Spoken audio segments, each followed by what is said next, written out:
We are joined from Hokkaido by one of the duo of one of my favorite point blogs, Them Flyers. Welcome, Michael Wu. Hey, how's it going? Yeah, I'm hanging up in Niseko right now. Just enjoying my time in Japan. You're not there just for a casual visit, which wouldn't have really been possible. But we'll get to that in a moment. Hokkaido of the four main Japanese islands I have not been. I plan to actually visit this year. So tell me about Hokkaido in summer. Hokkaido in summer is a lot better in weather than the rest of Japan, probably ranging in the day from 27 to 29 degrees Celsius. I'm getting used to the Celsius system now, and down in the night to like 22, which is way better than Tokyo, which is hitting like 33s, 35s. So I'm just kind of escaping up here. I know the other duo Esther spent an entire month up in Hokkaido, I think last year. So kind of retracing her steps a little bit. Fantastic. And as I hinted, you're not there for a casual visit, and this is a year where many people have seen their plans interrupted. Yet you found a new job, you got permission, and moved yourself to Japan during all this. Yet in normal times, that's a big project to make such a huge switch. You've done it during the coronavirus year. Tell us all about it. And while you're doing that, I will share a link. Your part one of moving to Japan during a pandemic post, and we're eager for the following parts. I will get around to it. It's drafted, and I just need to do some final edits and post it. So I think ever since like maybe 7, 8 years ago, I was thinking, one day I want to go live in Asia, and I'm Taiwanese American, and ever since I entered the working world, I started traveling and going to Asia, going to Taiwan, and then going to Japan. And every time I come to Japan, I'd be like, wow, this place is amazing. I met a lot of local friends here through an exchange program I ran in grad school. And then so every time I come here and visit them, I'm like, this lifestyle is amazing, it's clean, everything. And then maybe about 3 years ago, 3 or 4 years back, I was trying to narrow down the list of the places I wanted to live in Asia. I think it was coming down to Singapore, Taiwan, Korea, maybe Shanghai, Tokyo. And out of all of those, I decided for various reasons that if I was going to continue a career in tech, then it came down to really Tokyo and Singapore for selection of companies and compensation, and B, just really loved everything about here, and see it was so different that I want to start here and really get to know Japan first and become fluent in Japanese before moving on to other countries. And so my previous company, Dropbox, would not let me move to Japan. So I ended up leaving them early 2019. And I was searching around for a while for that perfect job that would move me out here. And I managed to get lucky with timing and everything and pass the interview and landed a position with Stripe and ended up moving out here in March. I've been through that. I graduated from college, a prestigious U.S. school, and had this goal to work in China. And every job interview, every step of the way was so much more difficult than I expected. And I think you alluded to that. There's so many obstacles. Your prior employer threw up obstacles. Work through that process, the determination you need, and steps to land something expat or overseas in a country you want, but that continues your career goals at the same time. Yeah, basically.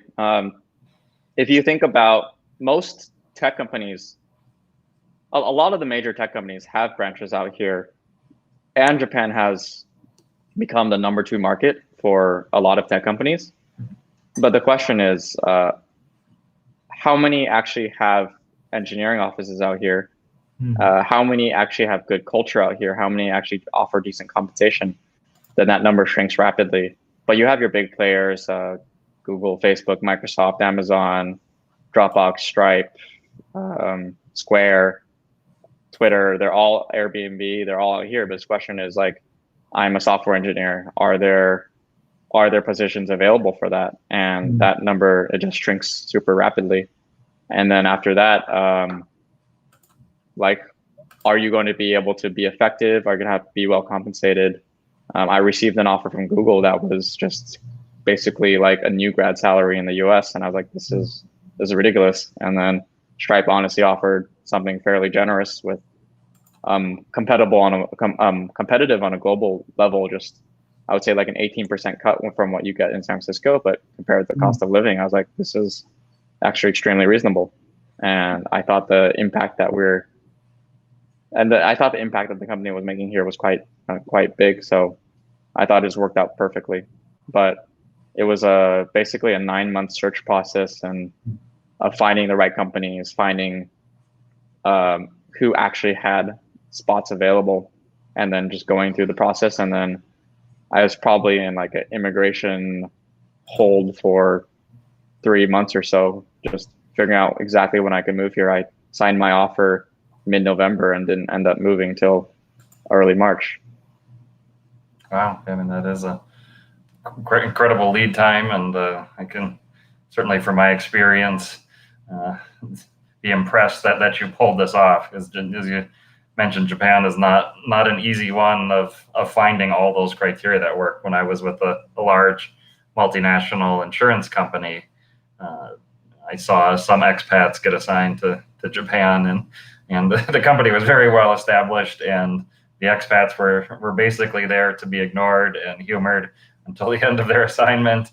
And if they played along and were smiling and didn't interfere with the goings on, they could finish their assignment in a couple of years and be on their way. But it wasn't very fulfilling for them, and it wasn't the culture that led to a lot of collaboration. It sounds like you found a great spot where there is that collaboration and interaction that's so important.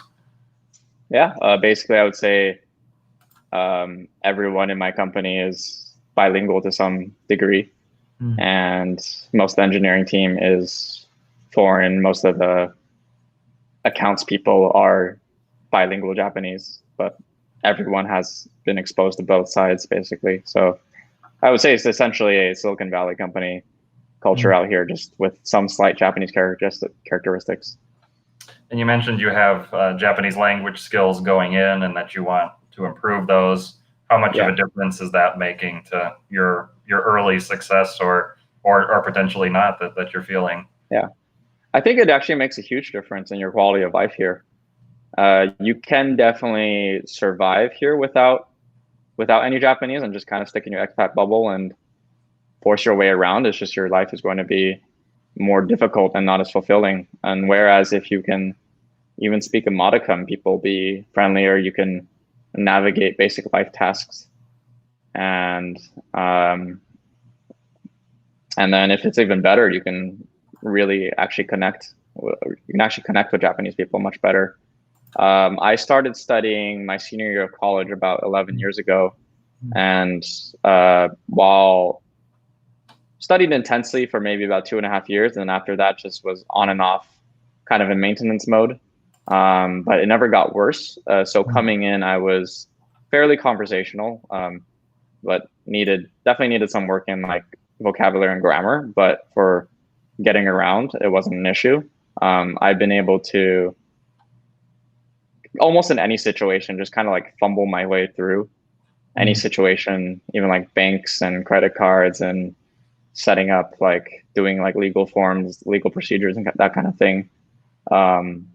Just fumble my way through, even if I only understood maybe like 60% of what's going on, like pick the right thing to do and it would work out okay. Versus if you did not know anything, you would do the wrong thing, or you'd have to wait for somebody to translate to English for you. And then it'd just be so much more of a hassle, whereas I can function fairly independently. That's great. I mean, you're an engineer.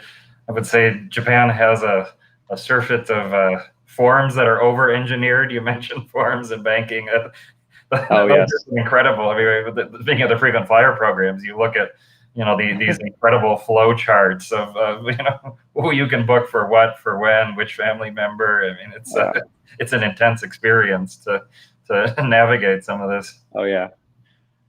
Navigating the complexity of the systems here are somewhat deliberately complex, and their eye for ease of use is like basically give people tons of options and make people and define everything, everything for every single option out there, which gets very complicated to navigate. And that's interesting. I mean, you're curious your perspectives. You're with a company that is at the ultra end of the current Silicon Valley ethos of very simple plug and play, minimalist to the extreme. It just works. How does that translate in the market that you're seeing? We're seeing a good amount of success actually. Even though we're still a small percentage of the market, but every company that picks us up here is generally pretty happy. Sometimes they might have minor complaints that maybe we're not responsive enough, or maybe we don't answer every single question right away, or in full detail. But I think they actually really appreciate our developer experience, and working with the financial institutions here is extremely complicated. And when we're able to present that clean layer over that, like a bunch of legacy banks, I don't want to shit talk any particular bank or anything, but there are definitely some that are stuck in the 80s and we just kind of paper over all their problems and present nice interfaces to people, and companies just really love that. And so we definitely see Japan as one of our top investments, and our investing resources here. Japan is not one that comes up as the digital nomad hotspot. There's a cost element certainly, and I'm curious of the getting set up as an expat. You mentioned banking, renting apartment. All of this was all of it essentially based on you had a work visa and that made it possible. Is that a must-have really, or is it something you that's a must-have. You must have something other than a tourist visa to get resident status, and then you need that resident status in order to set up everything, banking, phone numbers, everything. I guess you could temporarily lend a phone number, but to do anything serious in society here, you need that resident status. And then, cost-wise, I mean, I don't treat this as a low-cost digital nomad environment, but it's certainly cheaper than San Francisco. And then if you get out to the countryside, it's actually surprisingly cheap. But yeah, Tokyo is expensive, but cheaper than SF. And then if you do it right, food is actually, the cost of living and getting around can be quite reasonable. I think that's fair. I mean, this goes back some years. I spent a summer in college, and I at least had money for a bowl at Yoshinoya or something. I mean, even as a student, there are those affordable options all over. It doesn't have to be. I think even our visit, 2 weeks last year, we didn't have sushi the entire time because we love so much of curry rice and all the basic stuff. Yeah, if you just stick to those basic Japanese food, you can honestly live for fairly cheap. It's just you can also choose to spend infinite money if you want to. But if you want to live cheaply here, you can.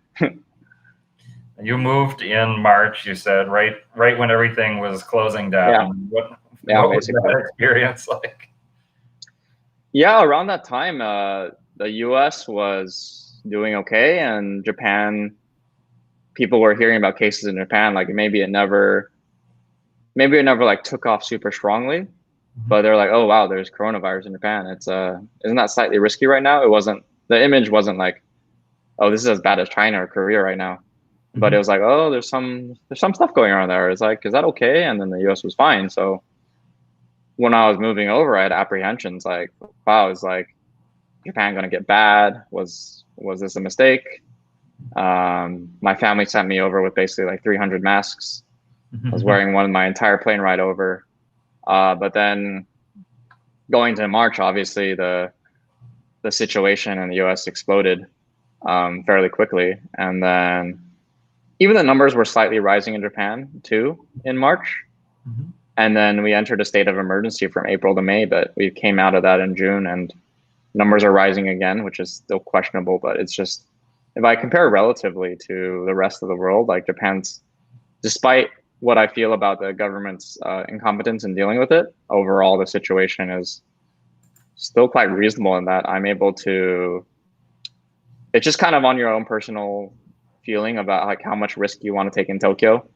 But you can go out, everything is reopened. 99% of people are wearing masks. Everyone takes it seriously. There's sanitizer and plastic sheets everywhere. So I think that plus whoever knows what mysterious factor is keeping the situation relatively stable. And then when I'm out here in these random areas, I feel totally comfortable because A, the population is low, and B, I look at the number of the case levels and they're in like the tens or less every day. And I'm like, well, that's pretty reasonable. I just need to keep careful. So I'm quite glad that I made it over here at this time and with the timing that I did.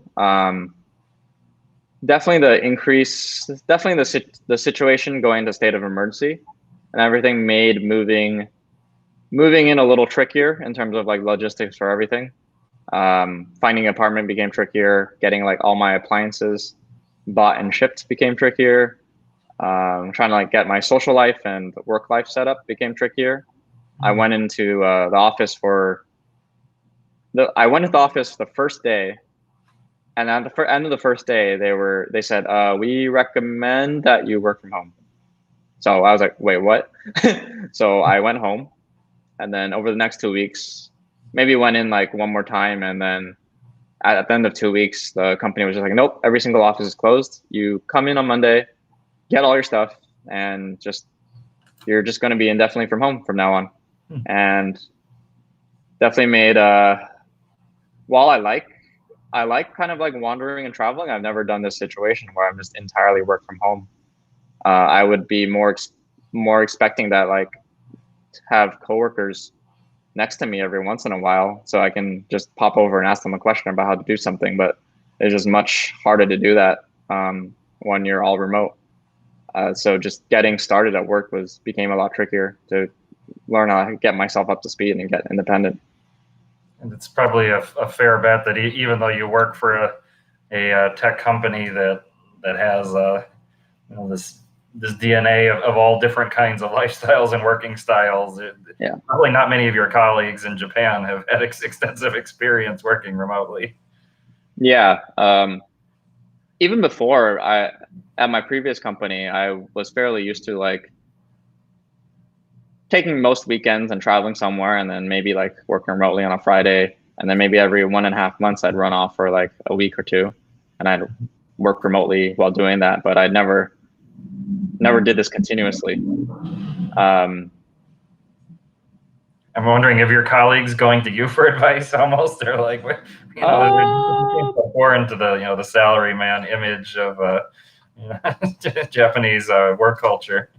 Yeah, I'm actually seeing a couple of my colleagues running off to random places, but I don't think anyone's doing it as extensively as I am, where I'm basically on the road 70% of the time, just kind of spending like 5 to 7 days in one place and then roaming over to the next spot that I feel like, checking the Corona map first and then making sure I want to go there and going hang out there. And then I'm actually trying to like complete all my height and Marriott status challenges right now, or like status quests right now, because actually the rates are super cheap and there's no competition, no one around, easy upgrades, fairly good brands available all over the place. So that I'm a little bit envious of. In Seattle where I am, we've looked at some staycations. We're actually on one right now, the hottest week of the year, and we wanted to be in a cooler environment to work. And this Marriott in Redmond is one of the few that was significantly discounting the room rate. So a lot of the U.S. strategy seems to be if people are traveling, they need to travel, so keep the rates fairly high. And I've just not found a huge amount of deals. I mean, some lower than normal, but not the bargain basement that I would excessively opt out to earn status. Which you said so Marriott and Hyatt. Yeah. And for those that are not familiar with the programs, why are those your two programs of choice, and what's the goal you need to reach? I'm migrating off of Marriott mostly, but given what happened this year with extra credits, I'm basically, if I can get the Marriott business card, I would only be, I think, 8 nights or so away from Titanium for next year. I know that still only goes till next year. I'm not entirely sure why I'm attempting to get Hyatt Globalist, because I'm already Globalist and that's already extended to 2022. But I want to see if I can hit 50 or 60 nights to actually get the suite upgrades. I'm already at like 45 or 45 or so. So I'm like, well, it's so easy and cheap, I might as well just finish them off. So mostly just to get the suite upgrades for Hyatt. And Hyatt's all over, and Marriott is even more all over. But with the merger with SPG, I'm liking Marriott less and less. But since I'm so close to Platinum anyways, and the rates are incredibly cheap, I'm like, well, I've only got 8 nights. I might as well finish it off. Just check out random nice Marriotts all over the place. Well, tell us about some of them. I think in your first few months, you did not expect to be seeing so much of different parts of Japan. So these are stops, you're saying, roughly a week at a time. Where are some of the spots, the destinations, as well as the hotels you've enjoyed?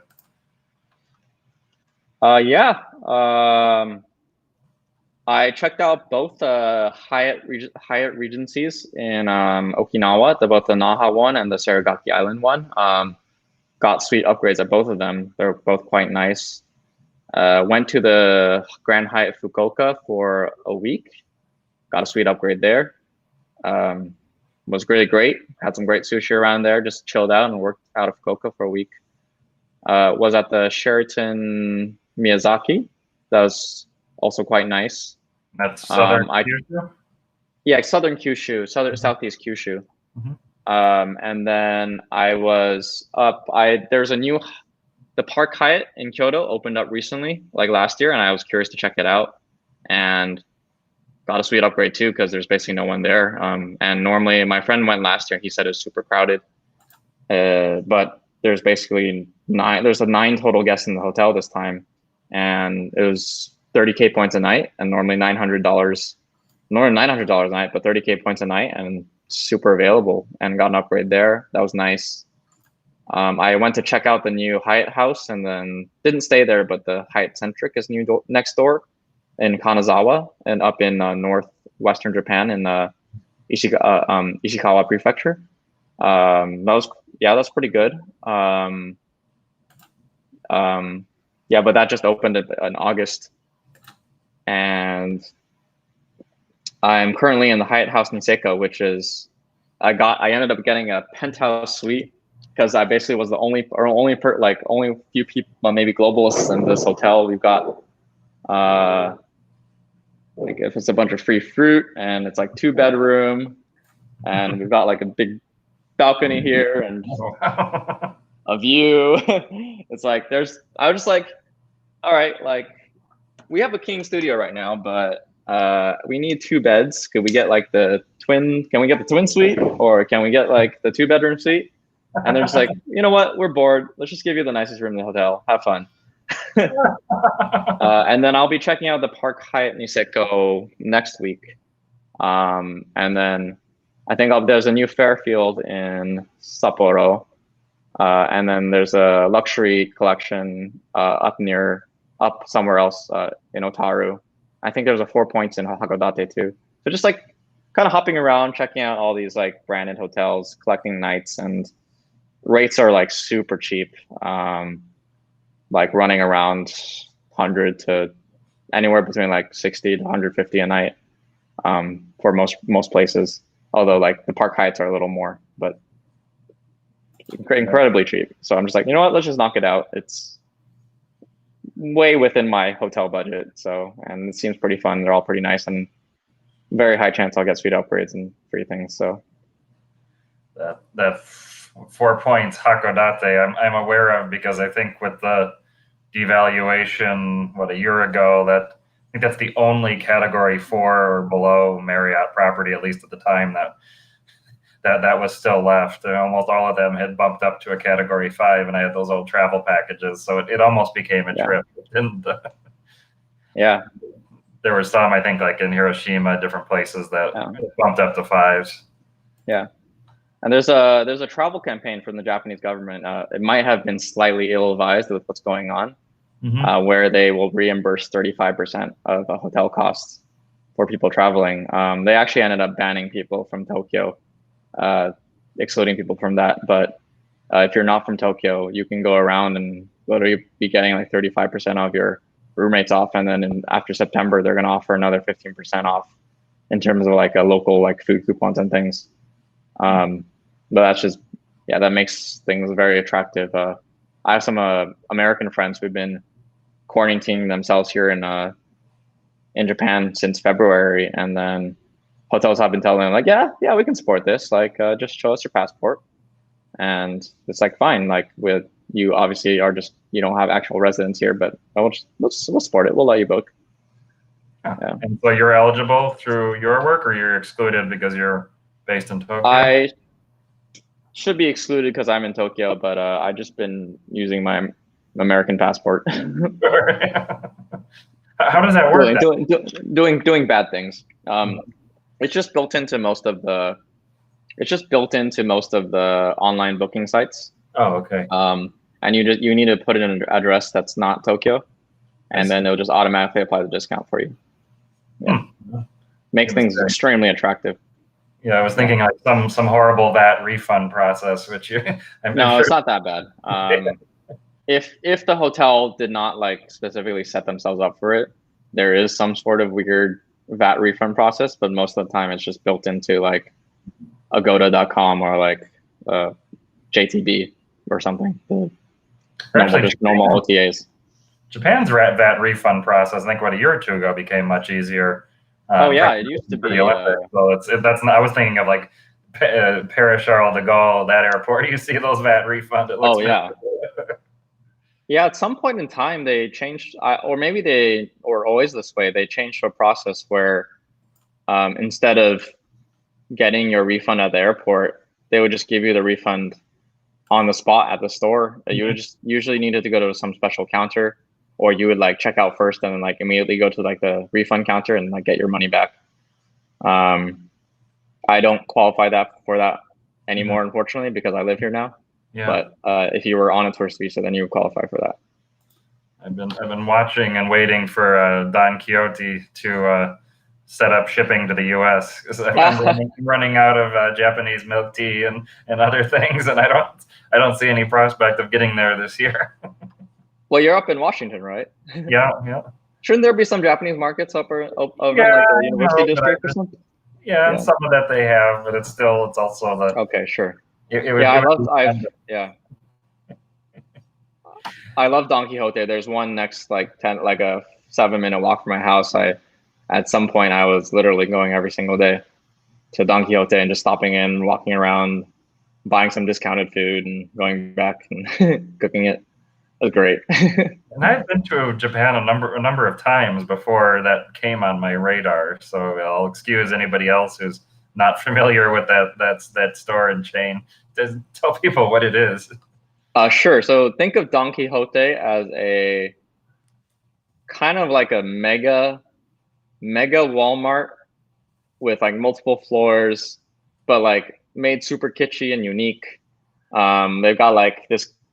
They've got a cute jingle, like a cute penguin mascot. They've got aquariums out front with fish, but they just basically sell everything under the sun and I've done comparison shopping.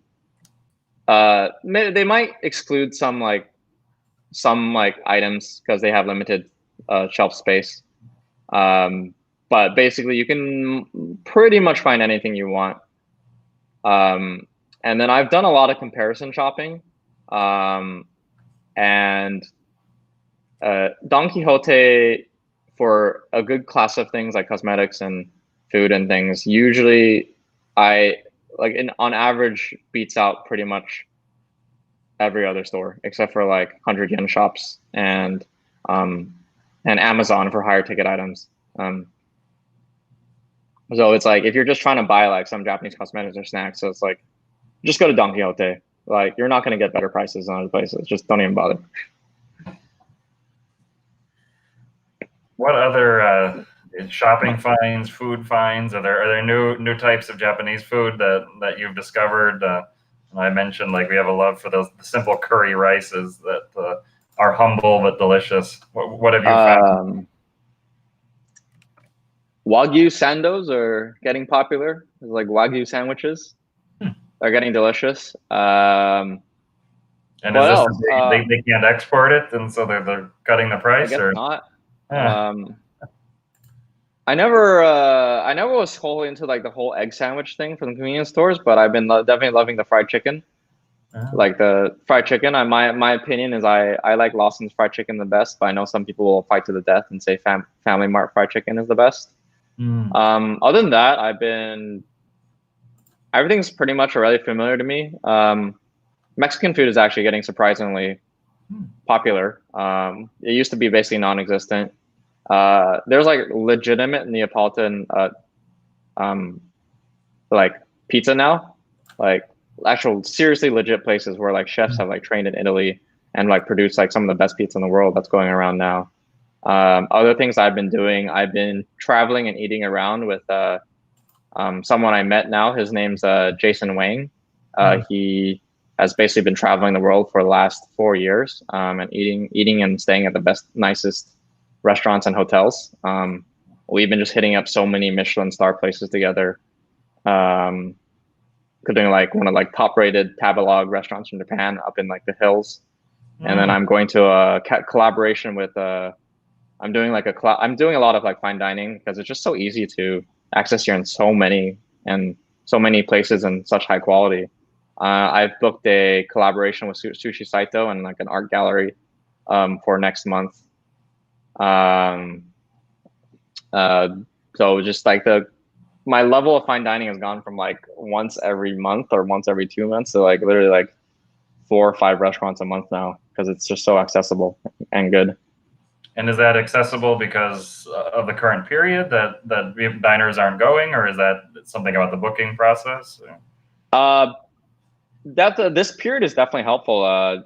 Everyone has said that the number of customers that are showing up has decreased a lot. And then it's just been able to like even just walk into places or just call people up, like normally restaurants that would be booked out 2 months in advance. I can just like call them a couple of days ahead of time. They're like, oh yeah, we have a slot. Okay, yeah, you can come in now. Because a lot of places were actually being just straight up booked out by foreign tourists, and since none of them are coming anymore, and then a lot of the local Japanese are too scared to go out. They're actually facing a lot of trouble. I don't know how long they can keep this going on, but at least for now, it's very accessible to book these places. And then if you're not afraid to call them up, or there's a lot of like booking sites like Pocket Concierge, Table All, or whatever. They can help you book places. But it's just probably like the best time to like grab all these like exclusive places. It sounds like you mentioned there's a category of restaurants, these hilltop fine dining. You said? No. I just said fine dining in general. Yeah. But it sounded like there were ones that are more smaller towns, or these different settings. I didn't catch. Well, there's nothing like that, but there's definitely like fine dining that, like all these like really really high quality restaurants that are in completely random places. And then sometimes when I'm traveling around, I'll just be like, oh, I feel like, or I'm with friends, I'm like, oh, we want to go somewhere nice, and then we'll just book it and go. And we're going to a starred Michelin restaurant tonight, like right in the Hyatt House, called the Kamimura, that my friend recommended, and it was just super easy to book too. So Michelin star, I can pretty easily see how you locate those. It's a published list. Where are you finding these other ones? These are word of mouth. There's different sites. These concierge sites. Word of mouth. These concierge sites. Tabelog is essentially the Yelp of Japan, and I trust those ratings for Japanese food, or like probably like I trust those ratings for Japanese food and like food that Japanese people are familiar with, like Italian and French a lot. Don't necessarily trust it for like Chinese and Western food, but I do trust it for everything else. And then Google Maps is becoming more and more popular, but is a little less trustworthy for Japanese food itself, but is fairly trustworthy for Western food. It seems to be one of the few countries where Yahoo Maps has hung on for many years. Is it finally receding? Oh yeah, Yahoo Maps is still definitely a thing here. I just don't use it personally because not used to it, but Yahoo is still surviving. One of the top companies here for some whatever reason. It's amazing. Yeah. Even though the rest of the world has decided that they aren't that useful anymore. Yeah, I'm trying to think of Japanese friends. Most of the emails I have are yahoo.co.jp.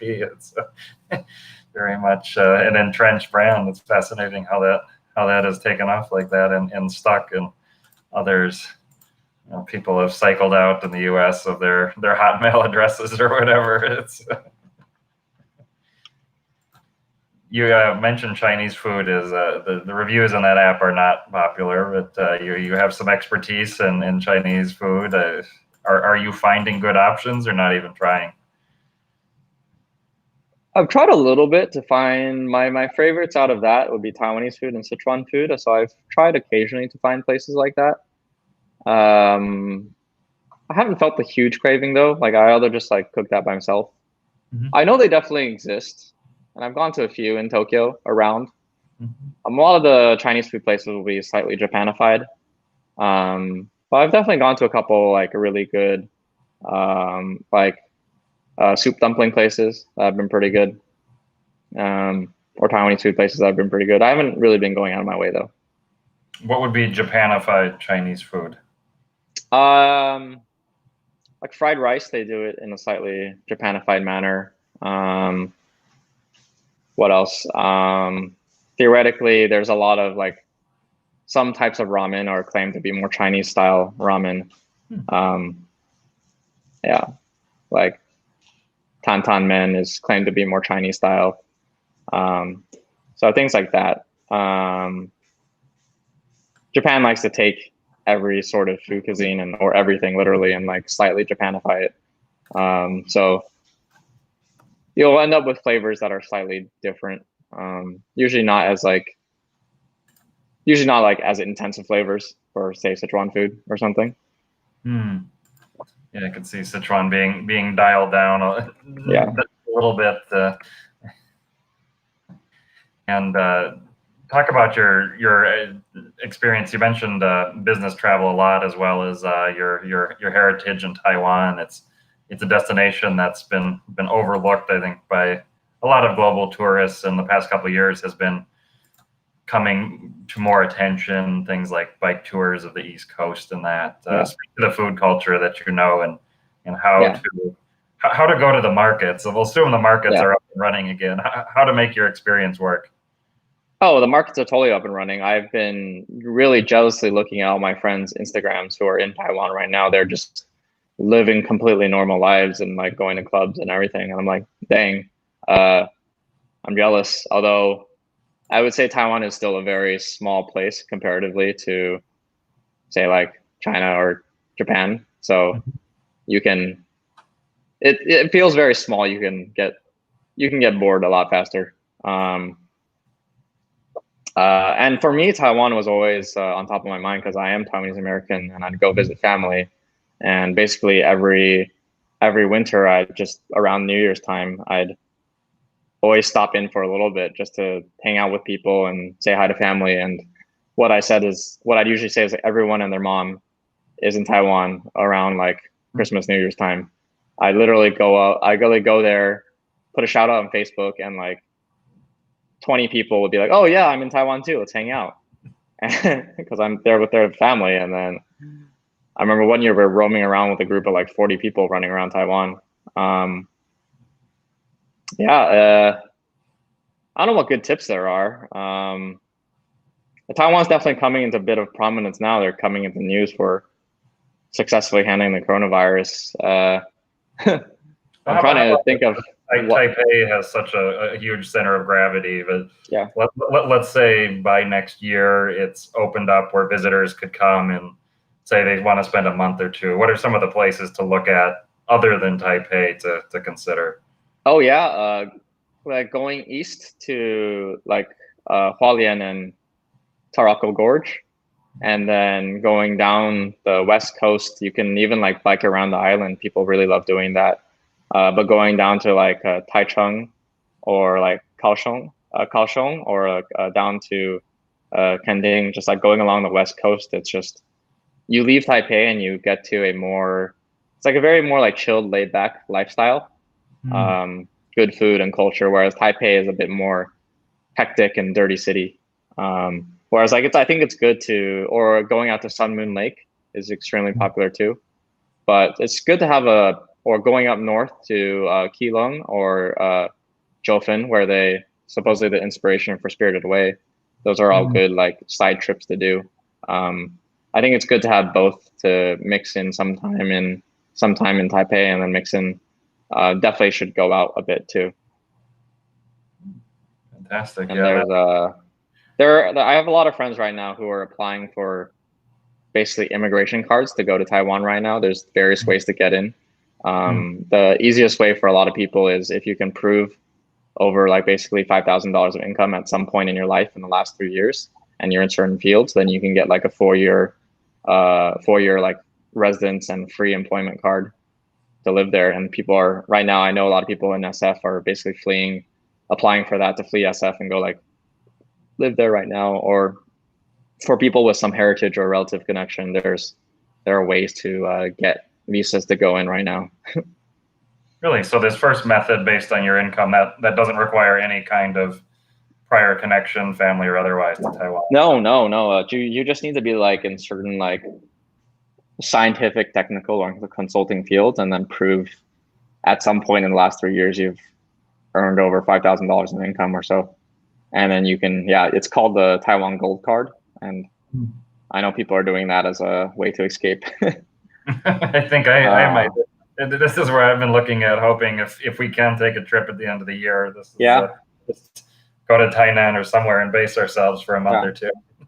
Well, you can get into Korea right now with a 2-week quarantine, and then I actually figured out how there's actually ways to get into Japan. I think going through some of the Pacific Islands, I think Fiji and Tahiti, if you're willing to quarantine there for like 2 weeks, they're not on Japan's ban list. So you quarantine there for 2 weeks, and then you end up flying to Japan, and then they'll let you in. And then I don't advocate this, but the quarantine in Japan is a joke. Apparently they don't check on you. I would obviously be responsible, stay safe, but like you just take a private transportation to your whatever place you pick, and then apparently nobody checks on you, which is really stupid. But okay, but if you're basically willing to like spend a month in quarantine, and then there are ways to get into Japan right now. And given what's going on in the US, so I don't know, it seems like escaping here is not a bad alternative.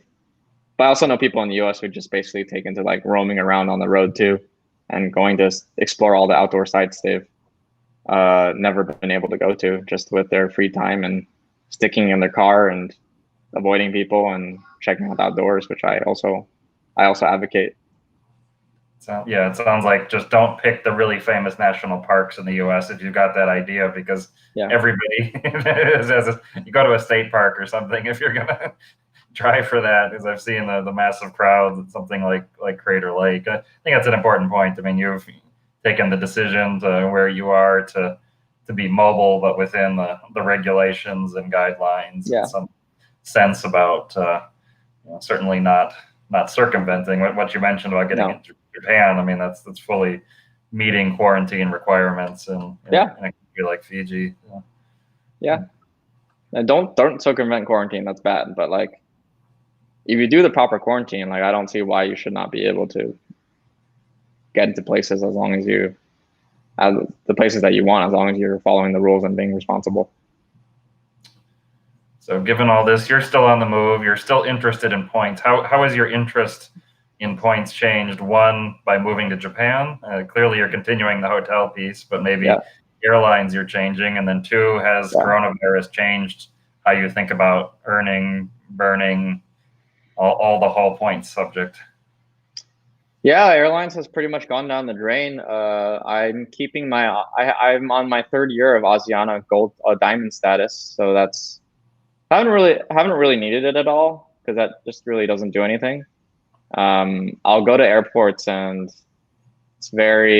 airports are very empty. Maybe I'll use it to hop into the lounge for a bit, but the domestic lounges aren't very attractive. So honestly, airline points, I don't even bother. Like, I don't really care about the whole status thing anymore. There's no business flights I'm taking anywhere. But it's only 5,500 miles on using United Miles to get around anywhere in the entire country on ANA. And if you book last minute, only 6,000. So it becomes extremely attractive. And then if you come in as a tourist, there's a way to use tourist fares so that everywhere in the country on Japan Airlines is only like $100 or less. So it makes hopping around very easy. I theoretically have a bunch of flights paid or awards, like booked in and out of mostly paid, booked in and out of Japan. Like, I think my earliest one is one coming back from Tel Aviv to Tokyo in October. And then I've got one from Budapest to Honolulu, one of the mistake fairs in November. And I'm pretty sure none of those are happening. But then I'm just like, okay, well, they're all freely changeable. So I'll think about some time maybe in the future next year, hopefully, when things are more under control, where I can change all these paid business class flights to, or allow all these paid flights to. And then I'm still operating under a procedure where I'm not cash poor, and I assume that things will come back into operation eventually. So I've just basically switched to pretty much paying cash for everything. But using United Miles on ANA, but then outside of that, for hotels and JAL flights, just paying cash for everything. Everything's gotten so cheap. The only thing is I've been using points for is the Park Hyatt Kyoto, because the rates were like outrageous. But just, yeah, everything is just like way lower than what a redemption value would be. So paying that, earning, and then hopefully eventually we'll be able to use those points again on like future things, I assume. It's good that but it's good that the expiration of all these systems have been extended through like 2021 or later. Don't need to worry about like my Hilton or IHG points expiring, or I've got like random stuff in Radisson or a Wyndham that's just, I'm like, well, I have no idea when I'm going to use this, but I'm glad it's extended till next year or so.